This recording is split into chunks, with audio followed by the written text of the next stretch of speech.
خبر شامل کرتے ہیں گھوٹکی سے ہمارے سی1 نیوز کے بیورو چیف راہب علی رند سے۔ مرید شاہ کے رہائشی گلوکار معین مولائی دستی کا اپنی باثر برادری کے خلاف احتجاج۔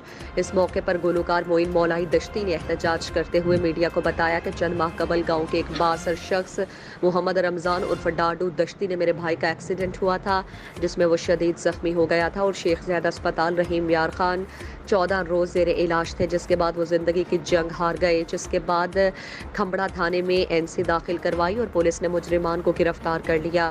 باثر سماج دشمن وڈیروں نے ہم پر FIR کرانے کی دھمکیاں دی اور ہم پر دباؤ ڈالا گیا اور وڈیروں نے ہمیں زبردست فیصلے پر راضی کیا۔ علاقے کے وڈیروں نے فیصلہ کیا، فیصلے میں ان پر جرم ثابت ہوا، جن پر 11 لاکھ کا جرمانہ عائد کیا گیا۔ اس موقع پر 10,000 ایڈوانس دیا گیا اور بقایا واجبات 4 ماہ میں ادا کیے جانے تھے، لیکن اب تک فیصلے پر عمل درآمد نہیں ہوا۔